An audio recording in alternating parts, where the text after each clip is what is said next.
Good afternoon. Hope all is well with you and yours, for this is the day that the Lord has made, and we shall rejoice and be glad in it. I was glad when they said unto me, let us go into the house of the Lord.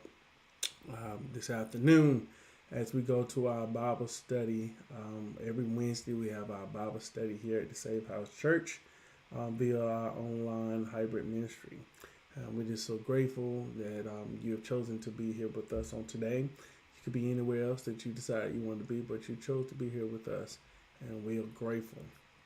Today marks day number 52 since we sowed that seed of faith. Amen. And I'm looking forward to hearing some of the testimonies from some of you all who sowed that seed. And I want to hear what God has done for you. So we will give some time and room for that on Sunday, to be able to hear what God has done. And I know during this 52 days, some things have just been changing and moving in your favor. And for that, we are forever grateful to Him whom all blessings flow. And we just love Him because He first, not just because He first loved us, but we love Him for just who He is. And we will go into the Word of God today. So each and every week, we come to you in the Bible study. We work from the theoretical framework of content, context, and revelation. Content, context, and revelation. Content is the Word of God. The context, that's my job. My job is to color the context for you in such a way that you understand why they're doing what they're doing, why things are important, what is being said, how they're being articulated across the region, etc., etc. And then revelation. Only God can give you that revelation. This is why it's important to have the Holy Ghost, that it can speak to you. So no matter what word that I speak, no matter what that I put out there, but it would go through and God will be able to speak to you at that point, at that time, wherever it is that, wherever you are in your journey. So on tonight, for the last couple of months, we've been in the book of Genesis. You've heard me say often, understand Genesis. You have a strong foundation for the understanding of the Bible. There are many places that are referenced in Genesis as you read the New Testament. Remember, Genesis is first book in the Bible. Genesis meaning the beginning, and it is in the Old Testament. So you'll see references to it all the time. You'll see stories that were talked about here. You'll see them being talked about again in the the New Testament, etc., etc. So these things are important, and these ties are important. So if you understand Genesis, if you have a good understanding of Genesis, if you understand what's going on, what's going on, and who's doing what, and who's saying, and get a general, like I said, strong understanding, it will help you tremendously in your application of the Bible, and also your understanding of this biblical text as you move forward. All right, so as we continue to do an exegete this text, what we're like I said, I think we're more of expository here, in that we're going line by line and precept by precept. Here we're now made it to the book of chapter 21 in the book of Genesis. So last week we finished with Isaac being born, and now it jumps. Remember, I tell you, everything just seems like it comes in chronological order. So you'll be in one chapter, you'll be reading this, then another chapter, it'll switch over to this, and then it'll come back to this, then it'll come back to that. So that's what it will do. So what we want to do at the bottom of this chapter 21 is another story. So we want to go ahead and we want to finish 21 for you. And then as we finish number 21, then we will move on to the other text. As we finish 21, we'll move over to the other text and finish, and then we'll go as far as we can in that text. I hope everybody's doing well here tonight, and like I said again, we're glad to have you here with us. All right, let's go ahead and let's get into it. All right, so Genesis. We're in Genesis, the 21st chapter on tonight. Genesis, the 21st chapter. If you don't mind, please go ahead and hit the share button, like button. Let somebody else know that the Safe House Church is on and that Pastor Ely is going through the text. All right, so as we do as customary, we will go ahead and we will share our screen here. If I can find my mouse. Whoop, sorry, wrong button, y'all. How about this one? All right, that's better. All right, so now we're with our covenant with Amalek. And so we've seen Amalek a couple of times. In fact, we've seen Amalek when Abraham was lying to him, telling him that Sarah was his sister. And technically, he was not lying, but we knew what he was doing was trying to save his own hide instead of just trusting that God was going to take care of him. So therefore, he didn't tell like a complete truth. He didn't. It really wasn't a complete lie, but it wasn't a complete truth. But the heart of what it was to be deceptive, and that was enough. So the thing is about a lie is if the heart of what you're doing is to be deceptive, then you're lying. I say that again. If the heart of what you're doing is to be deceptive, then you are lying. Okay? So that's what he did. And then so Amalek was about to make Sarah one of his brides. And God came down and told him, don't you touch her. She's spoken for. And then, of course, Amalek is all mad and said, why you tell me this? And he's like, why you? I told you because I thought you was going to maybe try to take her from me, etc., etc. So therefore, I told you it was my sister, so you wouldn't harm me. And he goes and he gives him all these cattle and stuff, and he's nice to him. He tells him to basically get out of his face. All right. So now we then the story out there, like I said, that's when we saw Amalek last. So now we see Amalek again, and there's a covenant here. A covenant being what, a promise or like an agreement. So there's all kinds of covenants. You have typically the one in the Bible that we talk about most are the blood covenants. That means there is blood that is sacrificed or exchanged. And when I mean sacrifice, ain't like we just talking about just straight up just killing animals, but there is some blood shed. So here we're going to dive into this. So Genesis 21 and 22. And hopefully, I think you can see that. I got all kinds of things want to go on here tonight. Okay, what is going on here? Okay, the computer wants to act up a little bit. You know, sometimes they say it bees like this. All right, I think I got it.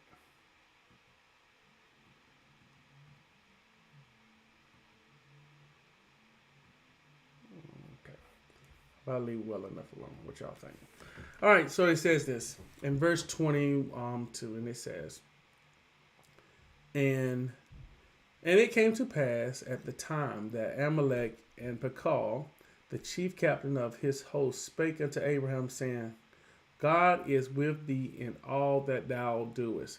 So he starts out here with a greeting to Abraham that, yes, God is with you because God is looking out for you. I don't know about you, but that's a powerful statement to have somebody come up and not only acknowledge you, but acknowledge who you serve. He not only acknowledges him, but he acknowledges who he serves. He basically tells him, look, the favor of God is upon your life. It's clear to us that the favor of God is upon your life. And therefore, here I am acknowledging that, that favor is on your life. And you know what? I'm smart enough to realize if that favor is on you and I am connected with you, then just maybe that favor that you have also comes to me. All right. So what does Amalek do? Watch this. In verse 23 it says, now therefore swear unto me here by God that thou wilt not deal falsely with me. Why does he refer to him like this? Because he's dealt falsely with him before. Remember, he lied to him. So this is what he's saying. That you're not going to lie to me, nor with my son. So you're not going to lie to me. You're not going to lie to my son, nor with my son's son. So you're not lying to me. You're not lying to my boy. And you're not going to lie to my grandson. Okay? But according to the kindness that I have done unto thee, remember when I first started talking here tonight, I told you about what happened. That once he gave him all this stuff, that thou shalt do unto me and to the land wherein thou hast sojourned. Okay? So he's asking him, making a promise. He's making a alliance with Abraham. Here, the alliance here in the Bible, meaning they make this covenant. They have this agreement. Okay. Now watch this. And Abraham said in verse 24, and Abraham said, I swear. So Abraham now has just made this covenant with Amalek. Okay. All right. Amalek, he's no fool. He understands that Abraham has God's favor on his life, and he wants that favor on him. All right. So down in 25, and it says, and Abraham reproved Amalek because of a well of water. Reprove meaning that what? He chastised him. He has some beef with him, right? And which Amalek's servant had violently taken away. So here, let me explain to you a little bit what's going on. Wells are of the utmost importance. So if you think about where they are, they're in the desert. So if you notice throughout the Bible, we talk about there's many scriptures and many stories about things going on around the well. Why is around the well? Because the well is the life source. Meaning that what? Without water, there's nothing on this earth, no human being on this earth who can survive more than a couple of days without water. We can go weeks without food. I've done it. I went on a 40-day fast. I've gone a week without food, weeks without food, right?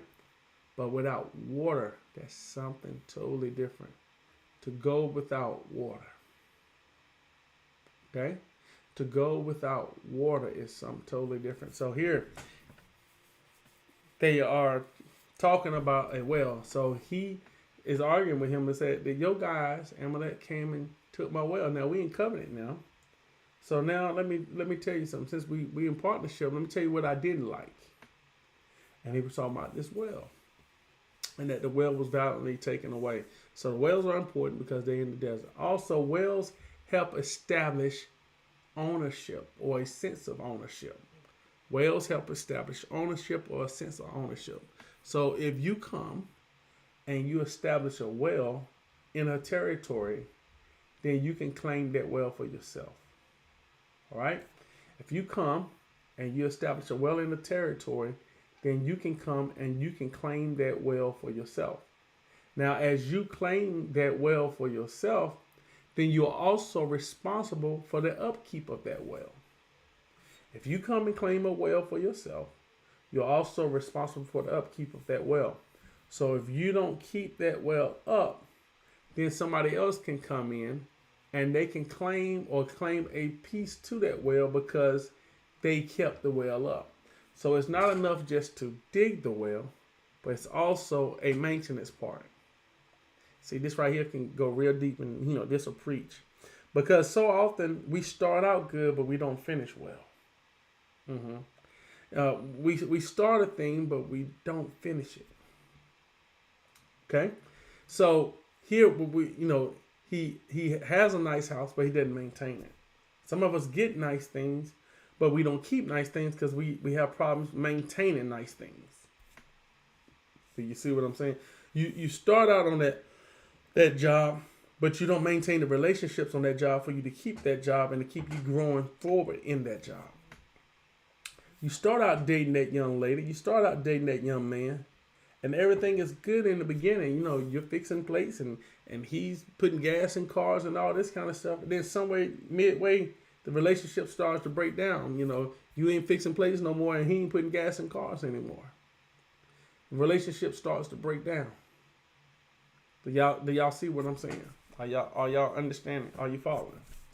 All right. So there's a part to make. So now if you maintain the well, and you found the well and you maintain the well, now you own all rights to the well and to the property around the well. This is why this was important, because it was part of a stake in ownership. And them being what? A pastoral here, meaning pastoral, meaning that what they were pastors. Remember, Abraham is like a nomad. He's going all over the place, but he's going to the land that God told him he would show him. So he's moving, and it's important that he move these flocks. And not only he move these flocks, but these flocks have to what? They have to be watered. Now, as I dug a little bit deeper, I found that, there may have been more than one well here that we're talking about. It's not very clear. It doesn't say definitely so here. And some of the archaeology that's behind this, and biblical studies behind this suggest that maybe there is more than one well. So he's getting on Amalek here, saying, "Look, y'all violently took these wells. It's one thing if you restored the well and you took it, because if you restored it, now you have a right. But if you just take, just take it because you want to have it, then that's not happening." So he's admonishing him on this. All right, verse 26, and it says, and Amalek said, "I wot not who have done this thing, neither did this thou tell me, neither yet heard I of it, but today." All right, so remember, Amalek is who? He's the king. He ain't got time to sweat the small stuff. So sometimes, this is interesting, sometimes we be mad with people, or we be mad about situations or circumstances and stuff. And sometimes the person that we're mad with, or the situation that we're upset with, the situation that we're struggling with, they may not even know why you're upset. They may not even know. Now think about Amalek here. Amalek has a kingdom. He's king. He's got a kingdom, right? And he got all these people he's dealing with. He's dealing with stuff on high level stuff. He didn't have time to say, did the goats get watered today? He's more worried about what kingdom territory are we taking over next? What's the agriculture looking like? What our money count look like? What are the citizens thinking? He's thinking about things on a higher order, a higher level. He's not necessarily thinking about this. So that's all the time, especially when you run a big organization. You think about if you run a big organization, all this stuff, you have people who work on, I guess I could say this, autopilot. In that they doing things according to maybe procedures you have, if you have an SOP and all this kind of stuff, but maybe not. So they saw this well, they took it. And Amalek is saying, and Abraham is saying, Amalek y'all took my well. And Amalek saying, he's not denying it, but he said, I didn't know about it I didn't even know even to this day. All right, so he's telling him, he's not basically saying no, but he said, I didn't know about it. You tell me who did it, and I'm going to deal with it. That's like the big boss coming down to your office and saying, who sent out that bad email? Right? That's what that is. Okay, then he goes on and he says this in 27. He says, and Abraham took sheep and oxen and gave them unto Amalek, and both of them made a covenant. So he gave them sheep. What's the significance about sheep? Sheep is money. Why? You got the wool off the sheep. Also, the sheep also become what? Food. So they get multiple uses out of these sheep. And if you ever seen a sheep, for lack of a better word, is dumb. It's not a very smart animal. Sheep are just, and they just do dumb stuff. There was a video that was going around the internet on Facebook that showed that the guy pulls the sheep. And I thought I saved it one time, so I'll show you all. That he saves the sheep. The sheep is in a ravine. Somehow the sheep must have fell in the ravine or whatever. So the guy gets down in the ravine, lifts the sheep up, throws the sheep out, and the sheep started hopping down the side of the ravine, and takes 2 or 3 hops. And you know what he do? He jumps right back in the ravine. I know it just sounds just stupid, right? But believe it or not, the Bible talks about us as being sheep. And how many times have God saved us and we done something just stupid again? How many times has he opened up doors for us and took care of us and got us out of our mess? And you know what? We did something stupid again. This is why I believe the Bible equates us to being sheep. Because sometimes we just don't get it. He would have told you, don't go over there and mess with that. And what do? You go mess with that. He would have told you, don't go over there and do this. And then you know what you do? You go do that. Can I make the truth plain here today? Right? So, he gives them sheep. He also gives them oxen. So what's the thing about oxen? Oxen, sign of strength, power. Watch this. Oxen don't reproduce. Do you not know that oxen are sterile? I kid you not. Look it up. I'm not here to give you a biology or a zoology lesson today, but these things matter. So if my memory serves me correctly, oxen are sterile, and it's actually a crossbred animal. It's an animal that was crossbred for strictly work. So they're extremely valuable. Why is it extremely valuable? Because you can't just reproduce it like that. An oxen can't just get with another oxen and have another oxen. Didn't happen. And if my memory serves me correct, so if I'm wrong, charge to my head and not my heart. I think an oxen is a cross between I want to say a donkey and a cow. I want to say a donkey and a cow. Somebody can check behind me on that. I want to say it's a cross between a donkey and a cow. That's all I think it is. But it didn't come right to me off the top of my head. But anyway, it's a beast of burden, and it's not easily reproduced. Y'all think those oxtails that y'all eat.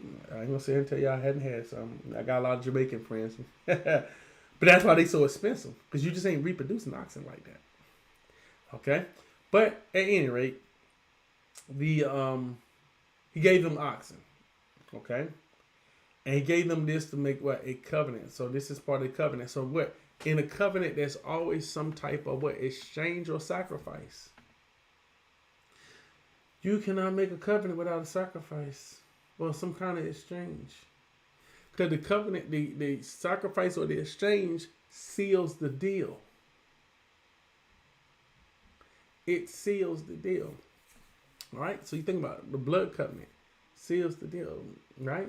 God gave his blood for us, ransom. It's a covenant that he made with us. It seals the deal.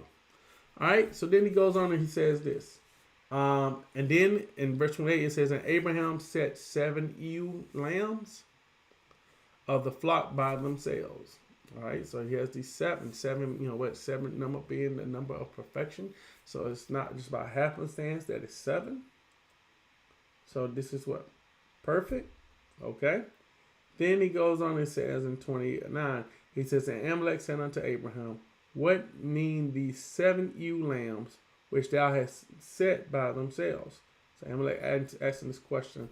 And he said, for these 7 ewe lambs shalt thou take of my hand, that might be a witness unto me that I have digged this well. Now, as I was talking about earlier about wells, here's the thing about a well. If you dig a well, you have to go get the people in that land to witness that well being witness that for you to be able to claim it as yours. Case in point, let's think about it from this point of view. How many of you ever bought you buy a car, and when you buy a car, they give you a title to that car. If you get it financed or whatever the case, there is a title to the car, and basically that title is just a piece of paper or a certificate that says that you are the rightful owner of this car. Okay, that you are the rightful owner of this car. Does that make sense? All right, as the rightful owner of this car, what I'm saying to you is before they give you that car, they do what they call sign it over to you. There's a place that you assign your name, and they will sign their name or whatever organization that they're representing, and there would be an exchange of signatures, and then you have this person called the notary. The notary. So I went over to the DMV yesterday. Stay out of that place if you can. But because I lost a tag, and I went to the tag, there was a fee that they made me pay to have it notarized. And as I had it notarized, what that person is, the notary is a third-party witness that says that the agreement between party A and B did happen. I witnessed it, and at that time they were in agreement on it. So therefore, this person signs their name as a witness. We still use this method even to this day. So there was no notary during this time. So what does he do? He brings him up and tells him about it, and he gives him 7 lambs, and he gives him 7 lambs and an oxen. And why did he give them? Because they were his, and they were marked as his. So if it ever comes up that, hey, how do you say you have this well? And all he's going to say is, look, go check with him. He got my sheep and he got my oxen. And the reason he got my sheep and my oxen is because him and I had an understanding that this was my well. And therefore, as proof of that, go check with him about the sheep and the oxen. All right? You see what I'm saying with that? So that's why it was important that they did this. And so he had him as what? Be a witness unto him that was his well. All right? So then he goes on and he says this. So are y'all following me? Just tracking, as they say. All right? 31 says, wherefore call this place Beersheba.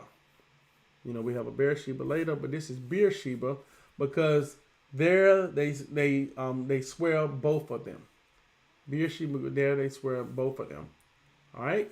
And then he said, thus they made a covenant at Beersheba that Amalek rose up and Phakal, the chief captain of hosts, and they returned into the land of the Philistines. All right? So they got it. We agree. They went home. And Abraham planted a grove in Beersheba and called there on the name of the Lord, the everlasting God. So it's believed that when he planted a grove, that grove here, it had I want to say a Hebrew biblical name for it. I do not have it. I want to say it's Tamisha. Let me pull it up for you real quick. I know I can't pronounce it. So the name for that, which it was believed, it's called a tamarisk. It's a word for Hebrew. Tamarisk, in which sacrificial worship was offered as in a roofless temple. So this place is as a where a sacrifice was done, and it was a roofless temple there. Okay, so this is where he came and he worshiped God, and then the Bible says, and he sojourned into the Philistine land many days. Hence, so what is he doing? Remember, he's almost nomadic in that he's going around. He doesn't have one place to stay. So that's why these wells are so important and so critical to him, because he's moving around, and him moving around and going is what? A picture of the pastoral and an emblem of Christian life, that he's walking by faith and not by sight. So that would conclude chapter 21. So now we can go right in 22. And 22 is one that I know many of you are probably familiar with as we go into 22. All right, so in 22, this is that faithful story that we hear Isaac being offered up. Isaac being offered up as a sacrifice.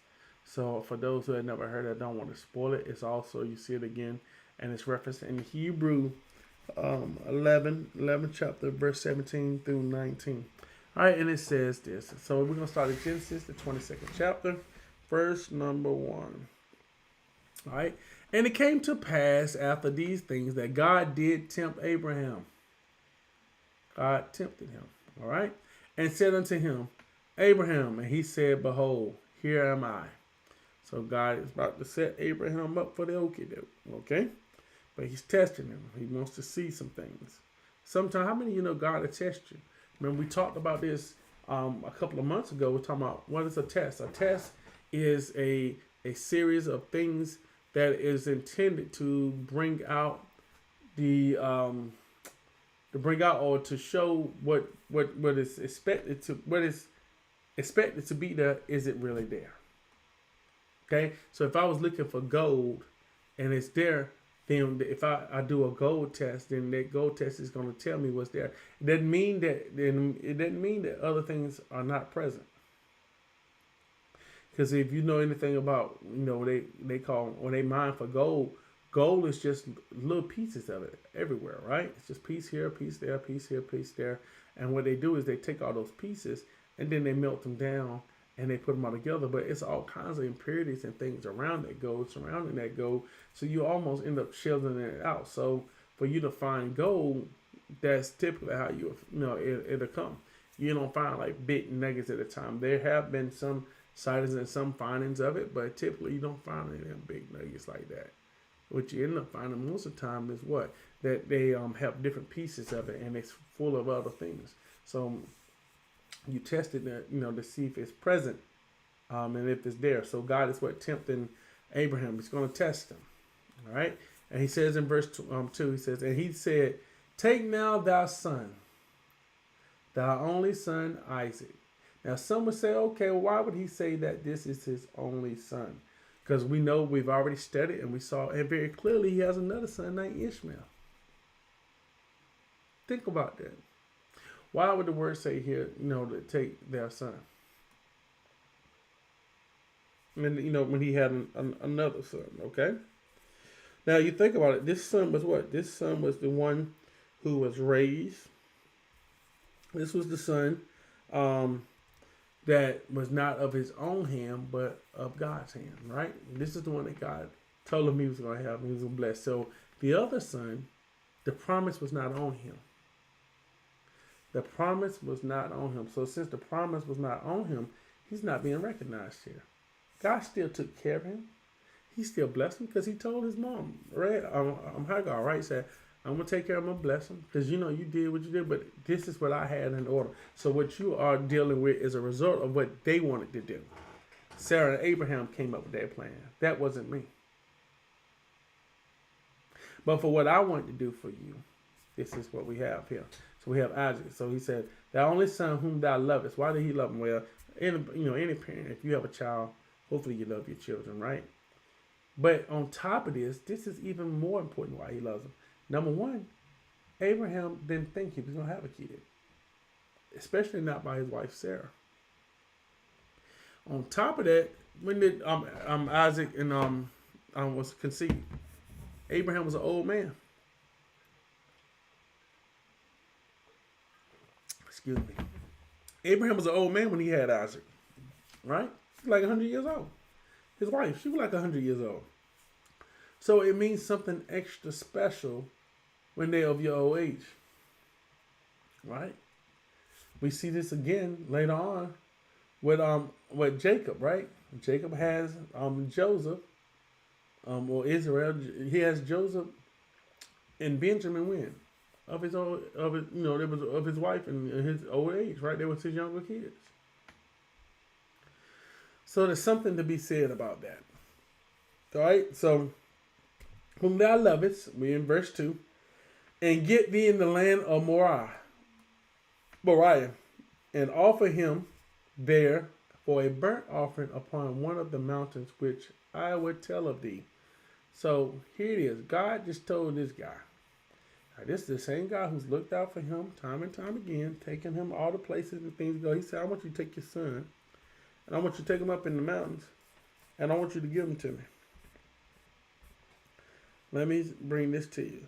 So this is the equivalent of God didn't hook you up. He didn't got you, He gave you the house, he gave you the car, he gave you all, these stuff, and he said, I want you to give it back to me right now.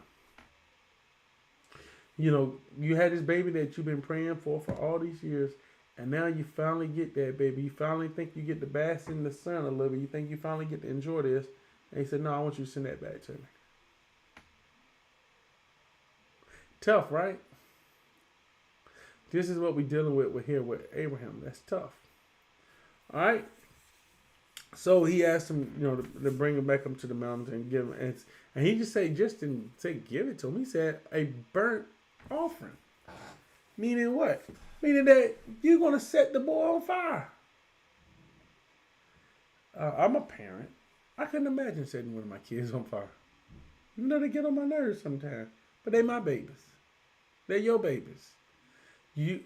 So in an act of sacrifice, God has asked them not only take them all the way up to the mountain, but take them and give them to me in flames.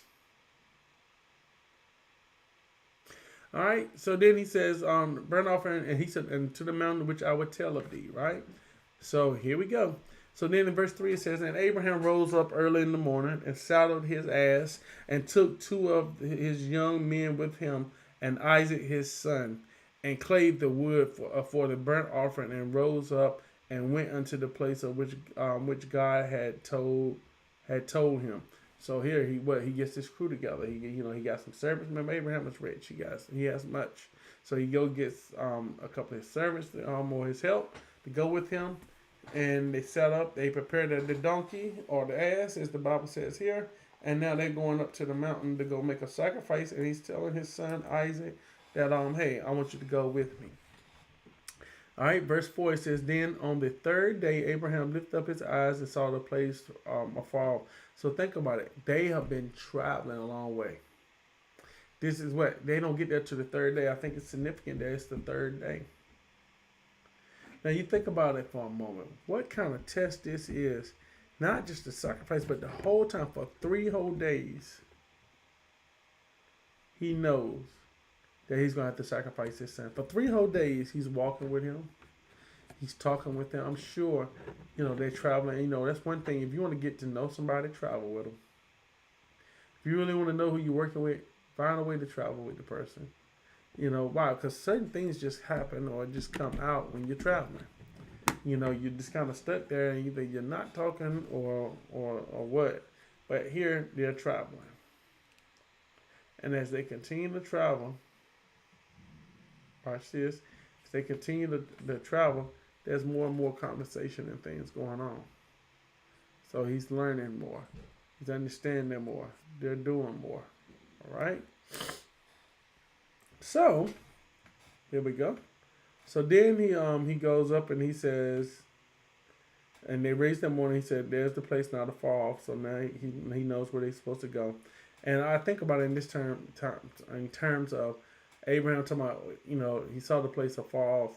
It's one of those things, sometimes you can't really describe a thing, but you know it when you see it. And sometimes that's how it is working and understanding God. Sometimes you don't see the thing, but you know what it's not. There are some things that I work with and some things that, I think about it in terms as we do things and we moving forward, and you'll say, this is not it. But then I'm like, well, how do you know this is not it? I don't know how I don't know this is not it, but I know this is not it. See what I'm saying? I don't know how I don't know this is it, but I do know that this is not it. Am I making sense now? So I don't know why this is not it, but I know this is not it. Okay? So then they go on and it says, Abraham, in verse 5 says, Abraham said unto the young men, abide ye here with the ass, and I and the lad would go yonder and worship and come again to you.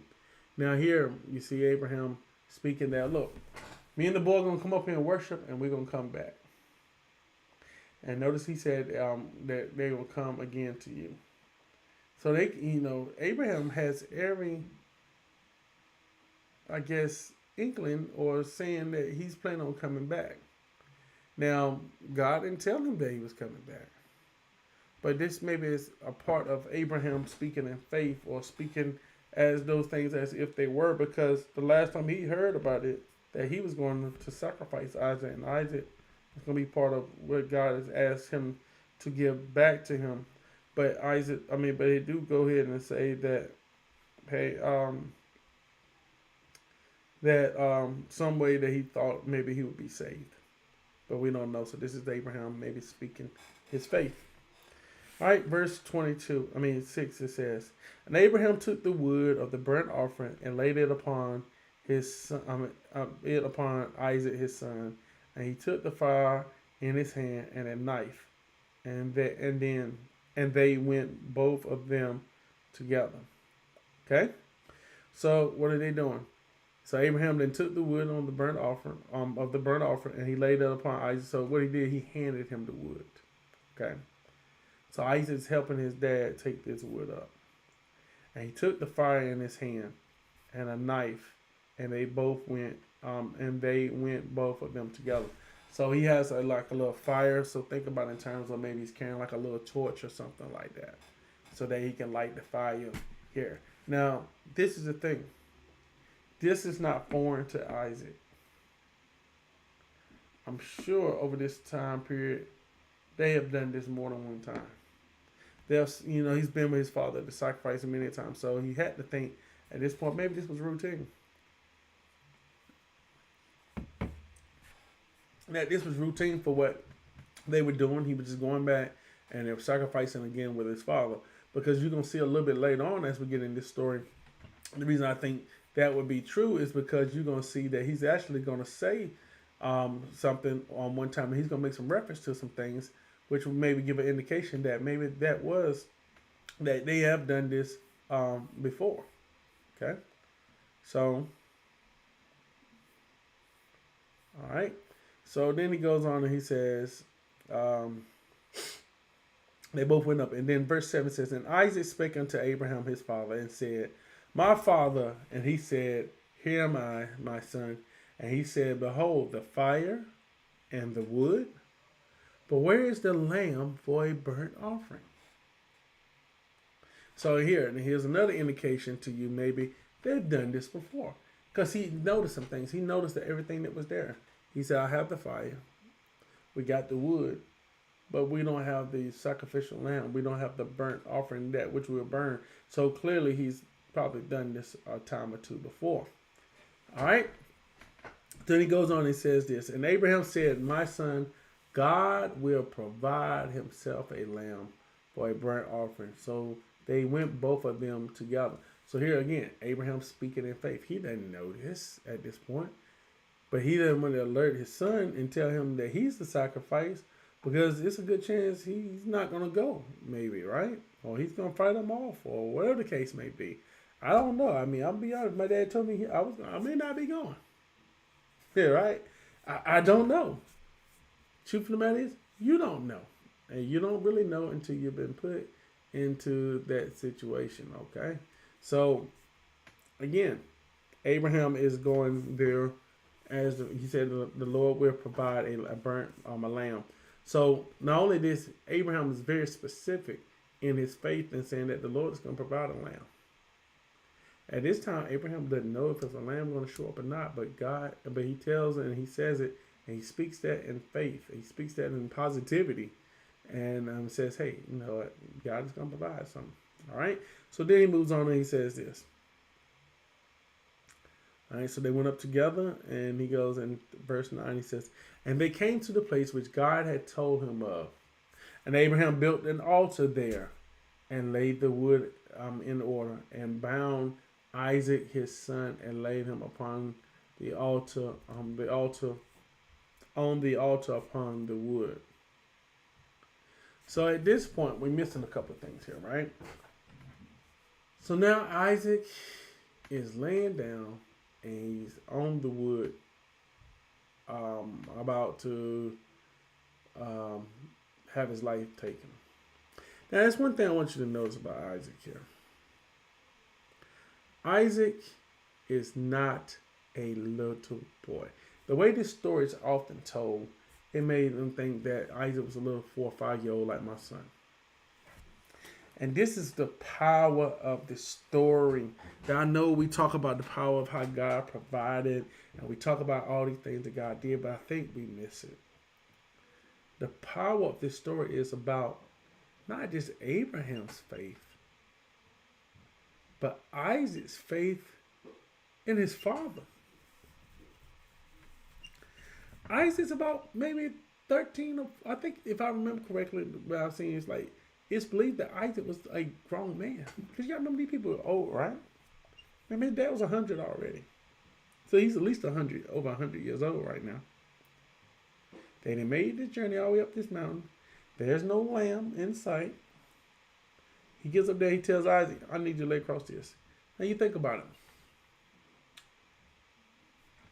Isaac had to really trust his father and what God was doing through his father being a man of God, to do this.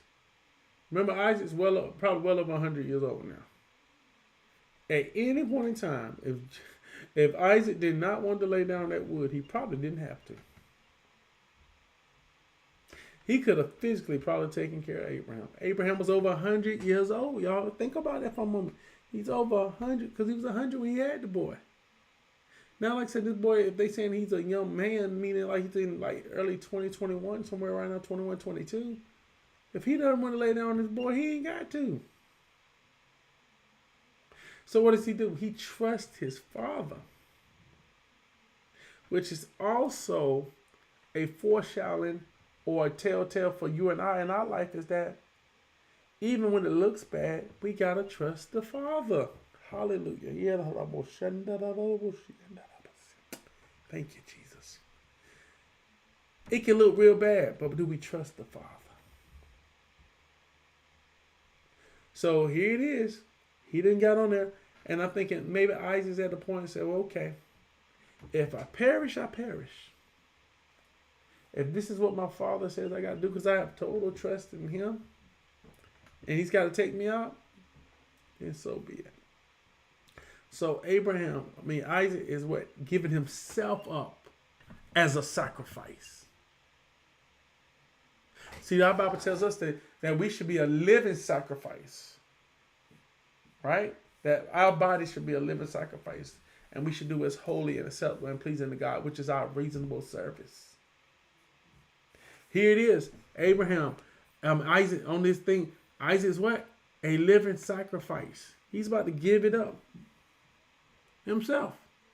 Remember, like I said, he could have fought off Abraham. Abraham over 100. What are you going to do? Isaac, young man. He could have pushed Abraham down the mountain. It would have been over. You see what I'm saying? But he trusts the Father. And so he gave over to the Father. He submitted his will. He was powerful enough, but what? He submitted his will. Okay? So as he submits his will, what do we find ourselves here? He's laying here, and he's laying, and where we are. Did I go up too far? All right, he says it came to place that Abraham built the altar. And Isaac his son, and laid him on the altar upon the wood. Then Abraham stretched forth his hand and took the knife to slay his son. And the angel of the Lord called unto him out of heaven and said, Abraham, Abraham. And he said, Here am I.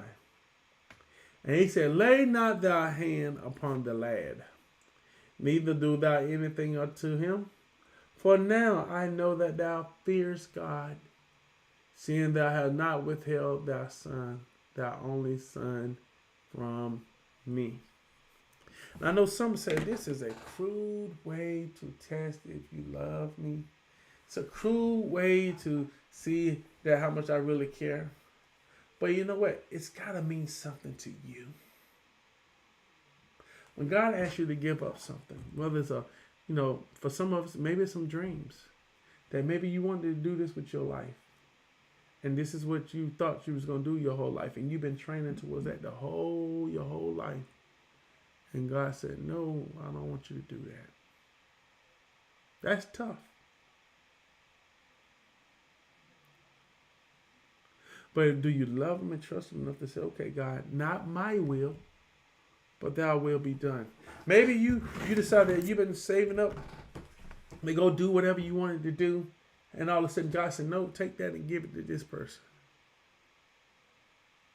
But God, I was saving this and I worked hard and I worked extra hours. And God said, no, give it to this person. I don't know. How many of us would really do that? How many of us would be checking? I don't know. I got to double check. Was that God or was that me? Or was that hamburger I ate last night? Testing time comes to us all. So he tested Abraham not with his riches, because he knew Abraham didn't care about that stuff. But what Abraham did care about was that boy. Why? Because that boy was important. Why was he so important? Because he represented the promises that God had given Abraham. So now if Isaac is dead, what has happened to the promise? Woo! Yeah, I want to preach this, but I can't do it. Let's teach it. The promise is important. How, God, are you going to give me the promise of, you say you're going to make my seeds as numbers as the sand on the seashore? Tongue twister, right? The sands on the seashore. That's what he told him, right? Y'all read that with me back a couple of chapters ago. He already told you that this was the promise, boy. He already said that Ishmael, he wasn't going to kill him, but he was going to bless him over here, but the goods weren't going to be with him. So if he already said all these things, and he's already did all these things, see, that should have been an indication to say, okay, God, you know what? Maybe Abraham is thinking like this: Lord, if I kill him here and I take him and sacrifice him, you are God that you can bring him back, or you God that you're gonna give me something else. Why? Because you made a promise to me, and I want you to walk away with that tonight. Is that if God made you a promise, if God made you a promise, if you sure enough know that God has made you a promise, you can take it to the bank. I don't know how it's gonna work out. I don't know how it's gonna come around. I don't know how it's gonna come together, but you can take that one and know that it's gonna come to pass. For God is not marked. Wherever man soweth, that shall he also reap. And so if God tells you a thing, he's not a man that he shall lie. He's not lying. So even if Abraham kills Isaac here, maybe it didn't work or whatever. But God tells him what, he holds the knife and tells him that now I know you. But now see, the thing is, some people, well, I would just fake like I was doing it. Nope. Remember, God looks at what? Well, this physical heart here is not the heart, but he knows the heart. He knew at that point, Abraham really was about to kill that boy. And because of that, he stayed his hand. Do you see what I'm saying to you? He knew he was really about to do it. It wasn't one of the ones he was just going to fake and do it. But God was looking at the intent. And he knew Abraham had all the intent that he was about to take Isaac out of him. All right, so what happens this? I know we're running out of time. So then he goes on, he says this. And the angel of the Lord said, and the angel of the Lord called unto him out of heaven and said, Abraham, Abraham. And he said, Here am I. And he said, Lay not thy hand upon the lad, neither do anything unto him. For now I know that thou fearest God, seeing that thou hast not withheld thy son, thy only son, from me. And see, this only son deal, this is what? Again, foreshadowing to what? Jesus Christ, who is what? God's only son, that he did not hold his son back, but he gave his only son for us. Think about it. Look how powerful that is. Here he spares Isaac, but he didn't spare his own son. He didn't spare his own son, Jesus Christ. He allowed his own son to die for you and I. If that don't give you the heebie-jeebies or the whoo, think about it. He allowed his son he allowed Isaac to have his son, but he allowed his son to die for you and I. So that ought to give you an indication of what kind of love that God has for us. He wouldn't let Isaac, because he could have brought Isaac back from the dead. Kill him. Right, he's done it before.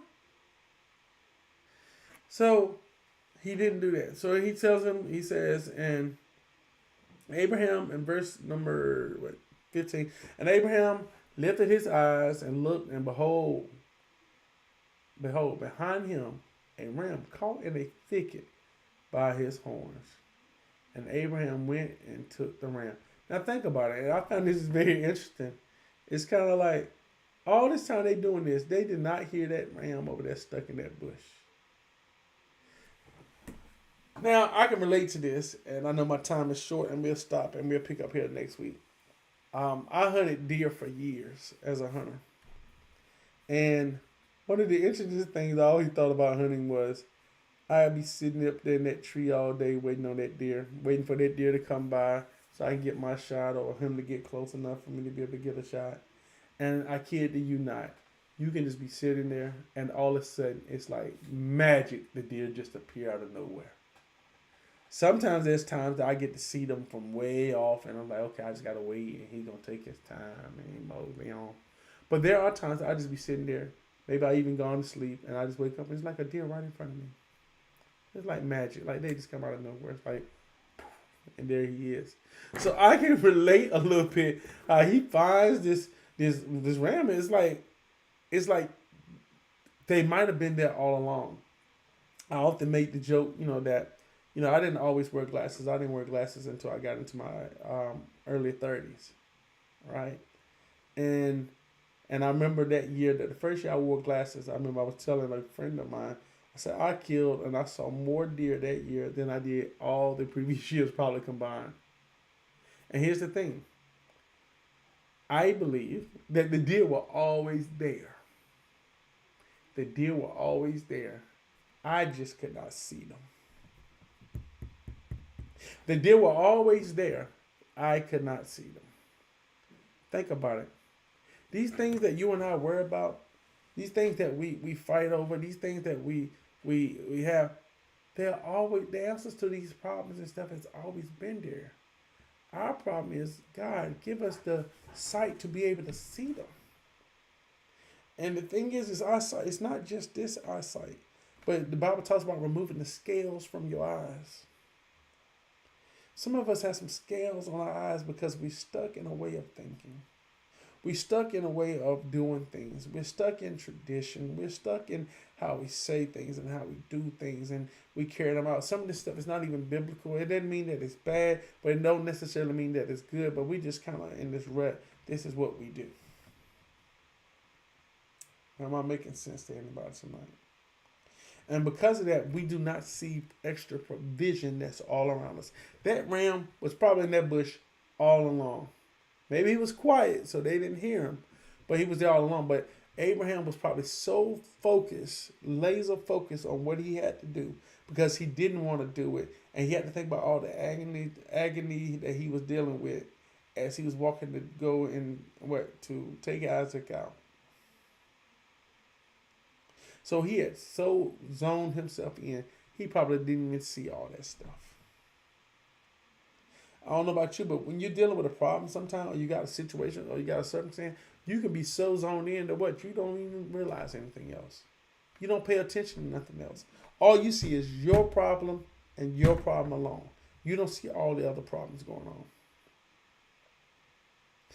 We have, it's like here in North Carolina today, and I'm going to stop. They opened up the gun law that now you don't have to have a permit to go get a gun. And just earlier this week, we just had some person go in there in school and shoot up some kids, innocent people, both black and white.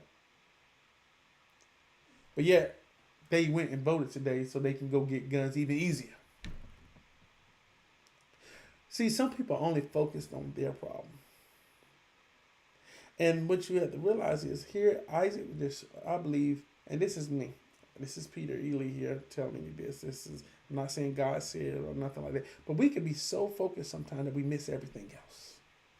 I don't know for the life of me, how can you think that's cool to do that when you just got somebody these people who just lost their children, and you're going to make it even easier for folk to do this kind of thing, or whatever the case may be, we have all these kind of things, but people are just so focused on what they want. They serve the almighty dollar. And the Bible tells us it's the love of money that's the root of all evil. It's the love of money that's the root of all evil. But but it's also money that answers what? All things.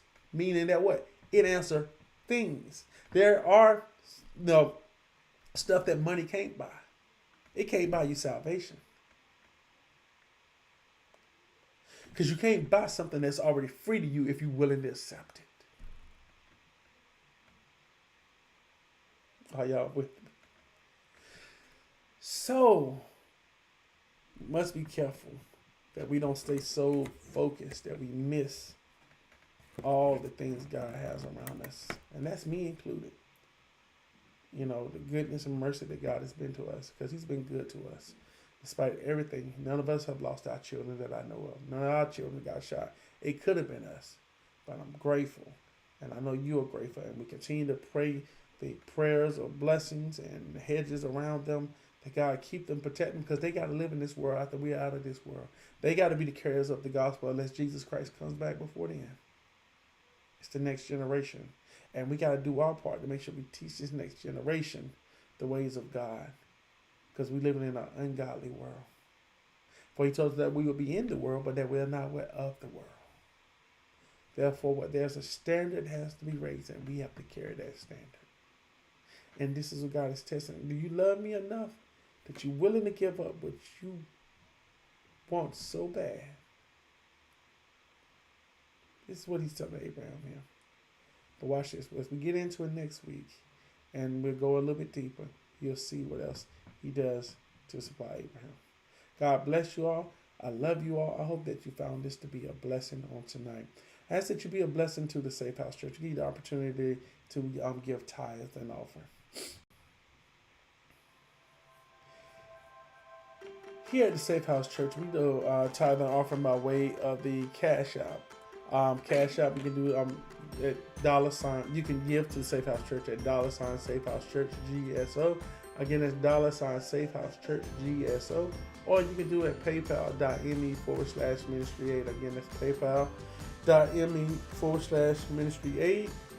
Or you can send us a check or money order to Finding Fish Ministries, P.O. Box 862, Summerfield, North Carolina 27358. Again, that's Finding Fish Ministries, P.O. Box 862, Summerfield, North Carolina 27358. The Bible says like this in Luke 6:38. It says, "Give and it shall be given unto you. Good measure, pressed down and shaken together and running over shall men give unto your bosom." God bless you and thank you for any and your support. All right. I hope that you enjoyed this on tonight. I really enjoyed it. I didn't want to stop, but I want to make sure that we stop because it's important that we have a hard stop, that we do what we say we're going to do. God bless you all. Love you, and I really appreciate you. Please share this broadcast. If this has been a blessing to us, reach out to us. Let us know. Tell us that this has been a blessing to you as we continue to work and do this work of God. Remember, we have our prayer on tomorrow. Our prayer starts at 6 a.m. So we'll be 6 a.m. to roughly about 6:30 p.m. 30 a.m. depending on how many people we have. Let's give or take on that. And then we will remember we have on the weekend we have our service, and we're waiting to hear. Hopefully, we're gonna be able to get together for Easter. So we get our. We got a building that we're waiting to hear, if our application and things are approved. So God bless you all. Love you all. Take care, and you have a tremendous night, and enjoy that time with your family. God bless you. We love you. Bye-bye.